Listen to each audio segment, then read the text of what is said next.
Hey everybody, we're doing another first chapters today. This one is a middle grade novel. It is called Sixth Grade Alien by Bruce Coville. Bruce Coville has a lot of books. If you haven't heard of him, he writes pretty funny stuff sometimes. So this book, we're reading the first chapter, which is called Miss Weintraub Drops a Bombshell. And this book, the chapters are from different characters' perspectives. This is from the character named Tim. There's also another character who is an alien. I just wanted to have a friend. The part about almost getting killed and kind of saving the world happened by accident. It's not like I didn't have any friends. I may be kind of nerdy, but I get along with people okay if you don't count Jordan Lynch. But I wanted a best friend, someone who was my total bud, someone I could really talk to. Lindsay Vanderhoff, who lives in the apartment 2 floors up, used to be my best friend. We've been in the same class since kindergarten, but she doesn't like to be seen with me much these days. Because, socially speaking, she's much higher on the food chain than I am. Actually, Lindsay is just plain higher than me since she's sort of the class Amazon, taller and tougher than any of the other girls, and most of the boys, too. That's one reason I'm glad we grew up together. It makes her more tolerant of me, which means she's less likely to punch me really hard. Mostly what I get is a sock on the bicep when she thinks I've done something stupid. She calls this a little punchy-wunchy as a reminder not to be such a dorky-worky. She doesn't hit me all that hard, but sometimes I worry that a few thousand punchy-wunchies, which is what I figure I'll have had by the time we're seniors, will turn my bicep into mush. Which it sort of is anyway. Anyway, I'm used to Lindsay. The real royal pain in my butt is Jordan Lynch, who's only been in our class for 2 years, ever since he got kicked out of the fancy private school where he used to go. Great system, huh? The kid is so bad they can't pay a school to take him, so we get him. It's too bad because if you could pay a school to take him, I'd start a magazine drive or something to cover the costs. Jordan sits in the back row, 3 desks behind me. Lindsay sits 2 desks over. Our teacher, Miss Weintraub, sits at the front of the room, or would if she were ever sitting, which she's mostly not, since she's almost always up and doing something.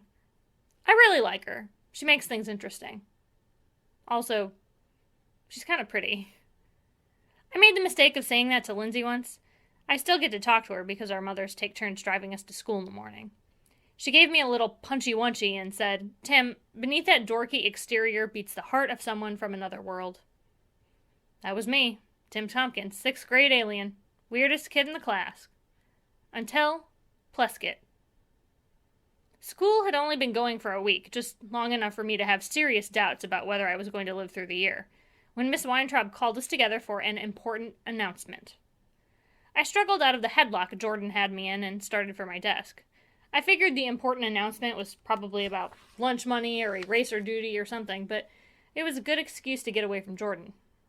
Once we had settled down, Miss Weintraub said, "I'm sure you all followed the big news this summer."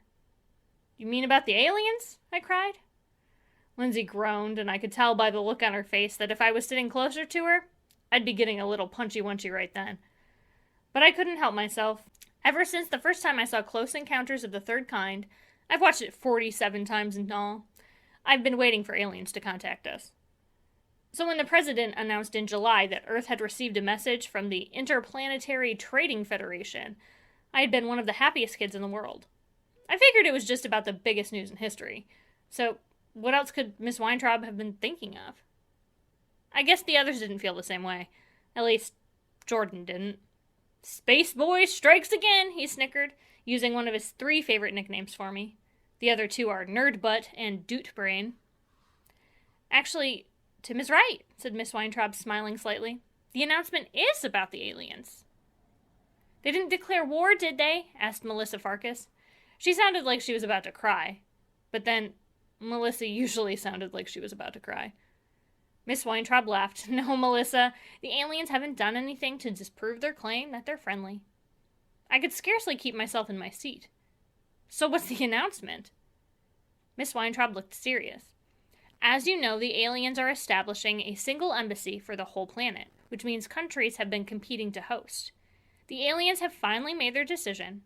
They're going to settle here." "Are we going to Washington to see them?" I asked eagerly. Miss Weintraub frowned at me. Tim, please control yourself. And you misunderstand me. The aliens are not settling in Washington. Everyone is afraid the aliens would choose the United States, and there was some jealousy about that.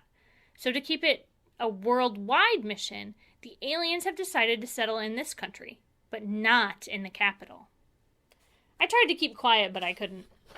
You don't mean they're going to settle here, as in here? I was so excited my voice squeaked on the last word. That's exactly what I mean, Tim. Syracuse is going to be host city for the alien embassy. But that's not all. I grabbed the edge of my desk. What could possibly top this news? The alien ambassador, Meenam Ventra, is bringing his son with him. I let go of my desk and pushed on my eyeballs to keep them from bugging out of my head.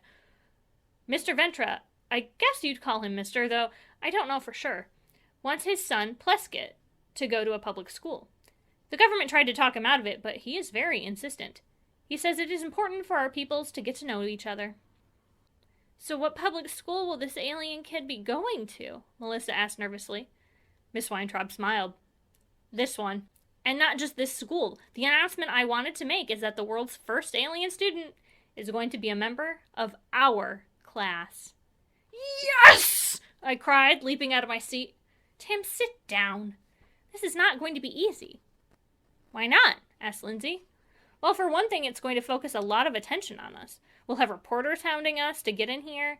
They'll be contacting your homes, too. Mr. Grand is having meetings with your parents today to discuss the situation. Some of you may be removed from the class. What? I cried. Tim, raise your hand before speaking, or I'm going to send you out of the room. I clamped my hands over my mouth. Getting sent out now would be horrible, and getting pulled out permanently would probably kill me. Good idea, said Miss Weintraub when she saw what I was doing. Now, removals will be strictly up to your parents. Some of them might not want the media attention. Others might fear that Pleskett will carry dangerous germs. Ew, cried Melissa. Could that be true? I waited for Miss Weintraub to throw her out, but she didn't. She just said, well, if it were true, we'd be as likely to infect Pleskett as he would be to infect us. But the aliens and our own government have both certified that there is no chance of it happening. Michael Wu raised his hand. Won't the aliens think it's awfully rude if someone leaves the class? Miss Weintraub shrugged. I suspect they've studied us enough to know that not everyone will welcome this situation. That's for sure, I thought, remembering the horrible things I had heard some people saying on the news. So when does this kid get here? Asked Jordan, without raising his hand, I might add. Miss Weintraub took a deep breath. She looked around the room, making eye contact with each one of us. Then in a soft voice, she said, our new student will be joining us tomorrow. That was when I fell off my chair. And there's a picture on this last page of the chapter, too. Alright, so that was the first chapter of 6th Grade Alien by Bruce Coville. Check it out.